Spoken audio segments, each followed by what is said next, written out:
সুনামগঞ্জে ধীর গতিতে কমছে বন্যার পানি। দুর্গত এলাকার অনেকে বাড়ি ফিরলেও হাওড় এলাকার বেশিরভাগ মানুষ বাড়ি ফিরতে পারছেন না। পরিবার নিয়ে আশ্রয় কেন্দ্রে রয়েছেন তারা। সকালে সুরমা নদীর পানি বিপদসীমার 54 সেন্টিমিটার নিচ দিয়ে প্রবাহিত হচ্ছে। বন্যায় ঘর বাড়ি ও রাস্তাঘাট ক্ষতিগ্রস্ত হয়েছে। জেলা প্রশাসন জানায় এখনো 400 আশ্রয় কেন্দ্রে 6000 মানুষ অবস্থান করছে। তবে প্রতিদিনই লোকজন আশ্রয় কেন্দ্র থেকে বাড়ি ফিরে যাচ্ছেন।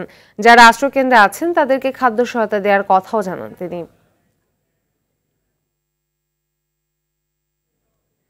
দর্শক, কুড়িগ্রামে বন্যা পরিস্থিতির সর্বশেষ অবস্থা জানাতে সরাসরি যুক্ত হচ্ছেন সহকর্মী আব্দুল কুদ্দুস চঞ্চল।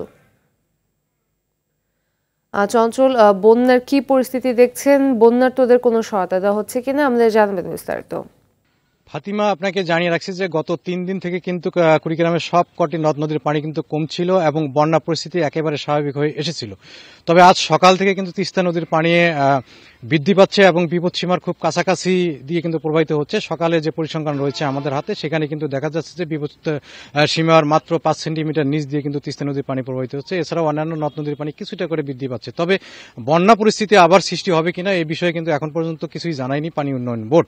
আপনাকে জানিয়ে রাখছি যে বন্যাটি হয়ে গেল, এটিতে কিন্তু কৃষিতে অনেকটা ক্ষতি হয়েছে। কৃষি বিভাগের পরিসংখ্যান অনুযায়ী কিন্তু 268 হেক্টর জমির আবাদি ফসল যেগুলো রয়েছিল সেগুলো কিন্তু একেবারে নষ্ট হয়ে গেছে। এখানে কিন্তু 3000-এর মতো কৃষক ক্ষতিগ্রস্ত হয়েছে। আরেকটি বিষয়, পানি কমা এবং বাড়ার সাথে সাথে কিন্তু বিভিন্ন নদ নদীর বিভিন্ন স্থানে কিন্তু ভাঙন সৃষ্টি হয়েছে।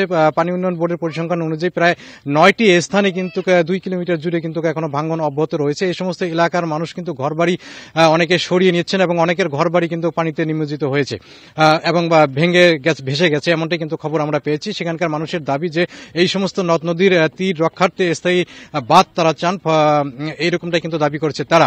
তো প্রশাসনের পক্ষ থেকে যেটি বলা হয়েছে, বন্যায় ব্যাপক আকারে কিন্তু ত্রাণ সহযোগিতা করা হয়েছে বন্যার্তদের জন্য। আর যদি বন্যা হয়ে যায় তাহলে কিন্তু সেটা মোকাবেলা করার জন্য কিন্তু সব ধরনের প্রস্তুতি নিয়ে রেখেছে প্রশাসন। তো বন্যার পানি যদি আরো বাড়ে তাহলে আরেকটি বন্যার সৃষ্টি হতে পারে কুড়িগ্রামে। তো এই ছিল আমার কাছে কুড়িগ্রামের বন্যা নিয়ে সর্বশেষ খবরাখবর।